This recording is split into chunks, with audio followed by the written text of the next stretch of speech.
보험 소비자의 권리를 지켜드립니다. 황인태 신우입니다. 네. 오늘은 금융감독원에서 이제 주요 민원 사례로 나왔던 종신보험에 대한 이야기를 좀 드려보고자 합니다. 네. 아마 이 영상을 보시는 분들 중에서 이제 종신보험 진짜 많이들 가입하고 계실 거예요. 근데 그 종신보험은 원래의 주목적인 사망보장도 있지만 여러 가지 기능들을 잘 알고 활용해야 되는데 그 부분들을 정확하게 모르시는 분들은 오늘 영상이 도움이 되실 것 같습니다. 네. 요새 이제 많이 판매가 되는 게 네. 단기납 종신보험이라고 있고, 그렇죠. 네. 그다음에 또 이제 무해지 종신보험이라고 있고, 네네네. 그다음에 또 뭐가 있죠? 체증형 종신, 체증형. 소속 종신 뭐 많이 있죠. 네. 우리가 이 용어가 굉장히 헷갈리는데 사실 결국에는 상품 이름이 뭐냐라고 네. 물어봤을 때 네. 결국엔 종신보험이다. 그죠. 종신보험은 결론적으로 이제 주계약을 사망으로 하고 그 종신보험의 주계약 이외에 기타 부가특약들의 기능이 좀 많이 없어지고 네. 오롯이 이제 주계약인 사망보험에만 좀 이제 집중을 이제 둔 보험이라고 볼 수 있는데요. 사실 이제 최근에는 이제 보험의 여러 가지 기능들 중에 요새는 이제 환급률에 초점이 이제 판매가 되다 보니까 여러 가지 좀 이제 뭐 민원이나 아니면 불안전 판매들이 일어나고 있습니다. 그럼에도 불구하고 종신보험인 것은 변함이 없는데 네네네. 이 종신보험이 완전히 그냥 네. 적금이나 네. 어떤 저축성 상품으로 네. 완전히 둔갑돼서 판매가 된다거나, 그렇죠. 예, 뭐 이를테면 마치 이게 재테크 상품처럼 네네네. 둔갑돼서 판매가 되는 게 좀 문제가 많다는 거죠. 물론 종신보험의 여러 가지 기능들 중에 환급률을 목적으로 해가지고 가는 기능도 있는 거고, 그 다음에 이제 연금 목적으로 갈 수 있는 기능도 있는 건데, 중요한 건 이런 겁니다. 예를 들어서 이제 연금보험 목적으로 가입했다라고 하면, 그럼 종신보험에 그렇게 연금 액수가 좋으면 연금보험이 존재할 필요가 없는데, 종신보험이 부가적인 기능일 뿐인데 이것들을 완전 뭐 연금이나 저축성 보험으로 혹시나 알고 가입하신 분이 있다라면 사실 점검을 해보셔야 되는 거고.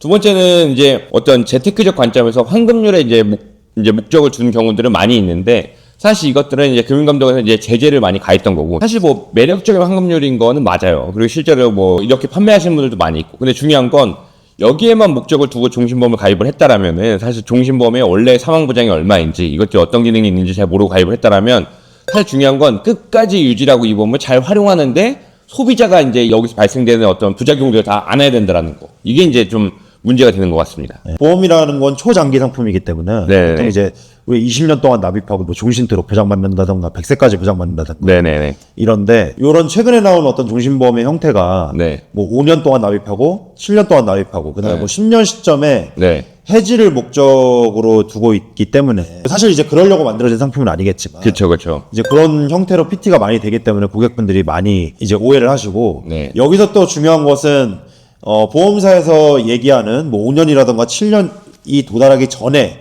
이 계약을 해지를 했을 경우에는 네. 가입하시는 분들이 예상했던 것보다 훨씬 못 미치는 금액이 해지환급이 나올 수 있다. 그렇죠. 그리고 그 상품 설명서를 제대로 읽어보신 분이 별로 없겠지만 읽어보시면 요새는 이제 금융감독의 금융소비자보호법이 발효가 되면서 이제 그 각 보험 상품마다 보험료 가격 지수가 나오게끔 되어 있는데 단기납 종신보험 같은 경우는 보험료 가격 지수가 매우 높습니다. 그러니까 실제로 월납입 보험료 대비 원래 주 목적인 사망보험금을 보장하는 것은 매우 비싸게끔 책정이 되어 있다. 라는 것들도 알아두시면 좋을 것 같습니다. 그래서 저는 이제 네. 이 종신보험을 어떤 형태로 조금 이제 설명을 드리냐면 종신보험 자체가 저축성 기능이 아예 없냐라고 하면은 그것도 거짓말인 게 적립보험료가 포함이 돼 있거든요. 그렇죠. 저축보험료 포함되어 있죠. 그렇죠. 그래서 이제 우리가 흔히 알고 있는 전통형 종신보험, 이 정도 수준의 종신보험들은 네. 사망보장이 뭐 예를 들어서 9스푼이면 그렇죠. 저축이 한 스푼 들어가 있고, 그렇죠. 그다음에 최근에 뭐 예를 들어서 5년 납 뭐 10년쯤에 해지하는 이런 형태의 어떤 종신보험들은 네. 사망 보장은 한 2-3스푼 정도. 네. 그다음에 저축성 이 기능은 한 네. 7스푼 정도. 그쵸. 이런 식으로 들어가 있는 게 아닌가라고 네. 이제 말씀을 드리고, 최근에 많이 또 판매되는 상품 중에 무해지 종신보험이라는 게 있습니다. 네네네. 납입 기간 중에 해지려면 해지환급을 아예 받지 못하는 이런 상품인데, 네. 그렇기 때문에 특히나 이 가입을 했을 경우에 사망 보장이 보험료가 비교적 방금 앞서서 말씀드린 상품보다 저렴한 형태거든요. 그죠. 그래서 이 상품 같은 경우에는 사망 보장이 10스푼 다 들어가 있다고 보면 된다. 그러니까 이제 종신보험도 종류가 되게 다양한데 여러분들이 이 영상을 보시면서 염두에 보셔야 될 것은 내가 가입한 종신보험이 내가 가입한 목적과 일치하느냐라는 겁니다.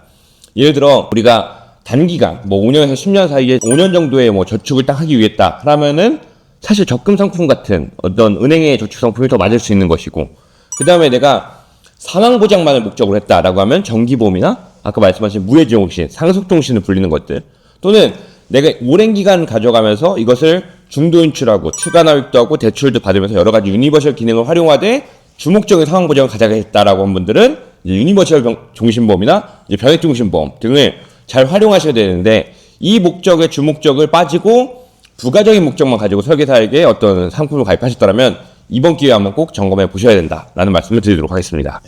네. 본광고는 광고 심의 기준을 준수하였으며 유효기간은 12일로부터 1년입니다. 그러면서 단장님이 또 유니버셜을 언급해 주셨으니까 네. 오늘 마침 저희가 말씀드리려고 했던 내용 중에 또 유니버셜 보험의 소비자 민원도 굉장히 많이 발생하는 편이거든요. 그렇죠. 네, 그래서 유니버셜이라는 건 또 상품의 기능인데 네. 이게 이제 왜 민원이 발생하는지 이런 것도 한번 설명해 드리면 좋을 것 같아요. 유니버셜 중에서 이제 가장 이제 이슈가 됐던 것은 사실 설계사들이 어떻게 판매를 했냐면, 이 보험의 의무납입 기간이 2년입니다.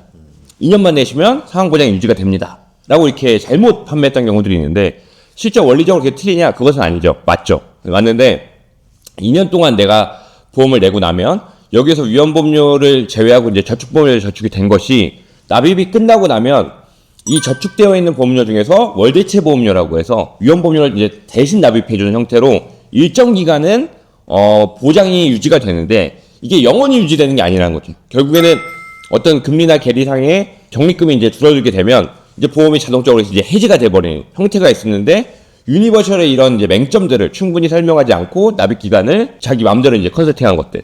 이제 이게 사실 문제가 많이 되죠. 왜냐면 이런 거죠. 2년 정도 유지하면 의무 납입 기간이 끝나고 그때 되면 유지하기 힘들면은 납입을 안 해도 돼라고 얘기를 했는데 나는 이제 설계사의 설명을 듣고 이 계약이 유지될 거라고 생각을 했지만 방금 말씀해 주신 것처럼 적립보험료가 이 보장을 해주는 보험료를 대체를 하고 있다가 이게 다 깎여 나가면 이제 그때는 보장이 종료가 되는 거죠. 그렇죠. 근데 그때 돼서 내가 나 이거 보장 받을래 라고 해서 보험금 청구를 했더니 계약이 이미 실효된 상태인 거예요. 그러니까 그런 경우들이 있으면 사실 소비자 입장에서는 어떻게 그 보험의 기능과 구조를 다 이해합니까? 그러니까 그렇지 못한 경우에 이제 민원이 많이 유발되고 있고. 그래서 이 유니버셜 보험의 기능 중에 방금 말씀해 주신 거는 이제 월대체 보험료. 월대체 보험료에 대한 내용이고 그다음에 유니버셜 또 추가 납입이라는 기능이 있잖아요. 그쵸. 또 많이 이제 오해와 민원이 발생하는 것들이 중도 인출과 약관 대출, 그 다음에 추가 납입이라고 하는 유니버셜이 결국에 넣었다 뺐다라는 느낌인데, 제일 많은 건 이겁니다. 추가 납입이 납입 기간 중에만 되냐, 아니면 납입이 끝나고 나서 되냐, 한도가 1배수냐, 2배수냐, 연간 한도가 있냐. 이것들을 많이 가입하고 계신 분들이 다 숙지를 못하고 있다 보니까, 내가 돈이 급할 때 좀 뺐었어. 근데 이거 채워놓으려고 보니까 어떤 제약상이 발생한다든가, 이래서 내가 상품의 원래 구조를 좀 10분을 활용하는 데 있어서 이런 기능들의 오해가 생겨서 좀 상품을 잘 활용하지 못하고 손해를 보는 경우가 또 생긴다라는 거죠. 근데 이 또 추가 납입 기능 같은 경우에는 방금 월대체 공제와 마찬가지로 굉장히 좋은 기능입니다, 사실. 그렇죠. 적절히 활용하면. 왜 그러냐면 손해보험의 대다수의 상품들이 아니라 모든 상품들은 연금저축보험을 제외하고 2달 보험료를 안 내면 그냥 실효가 돼버립니다. 그런데 생명보험의 유니버셜자가 들어있는 상품 같은 경우에는 실제로 내가 납입을 하다가 어느 정도 힘들어졌을 경우에 대체를 통해서 보장을 이어나갈 수 있는 이런 월대체 공제가 있고 그 다음에 두 번째로는 추가 납입하는 보험료에는 또 설계사의 수수료가 상품마다 다를 수 있겠지만 없거나 적다 보니까 이 추가 납입을 하실 경우에는 또 이 상품의 환급률이 또 올라가는 어떤 경향이 있는 거죠. 맞습니다. 그러니까 통상적으로 추가 납입 보험료 구성이 어떻게 되어 있냐면, 지금 이제 현재 시중에 판매되고 있는 이제 대다수의 상품들이 사업 비율을 0%에서 3% 이제 사이를 보통 유지합니다. 그렇게 되면은 사실 그것들이 고지고대로 이제 적립되는 형태를 타버리기 때문에 사실 그만큼이 뭐 해지한금이 이제 사망보험으로 보충이 되기도 하고 나중에 해지하게 되면 해지한금으로 이제 적립이 되기도 하는데, 이런 것들에 대한 어떤 차이점들을 잘 이해하지 못한다면 또 상품을 잘 활용할 수 없는 거죠. 그래서 유니버셜 기능, 특히나 이 의무 납입 기간 그리고 어느 정도 기간이 지날 경우에는 이 해지환급금, 적립금을 다 깎아 먹었을 때는 보장이 종료될 수 있다. 이 부분을 오늘 꼭 잘 숙지를 하시면 좋을 것 같습니다. 그래서 정리를 하면 종신보험은 제가 오늘 쭉 나열하지는 않았지만 사실 엄청나게 많은 종류의 종신보험이 있습니다.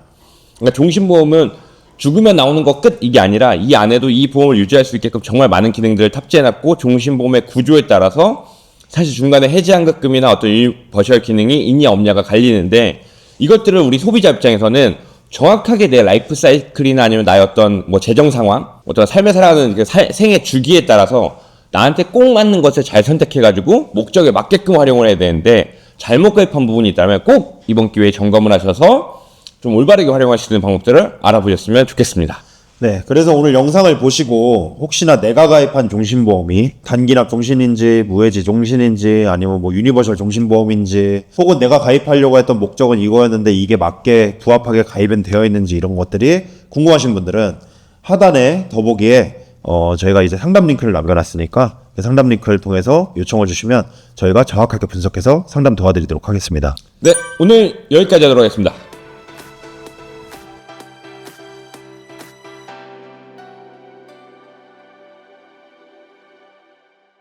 본 광고는 광고 심의 기준을 준수하였으며 유효기간은 심의일로부터 1년입니다.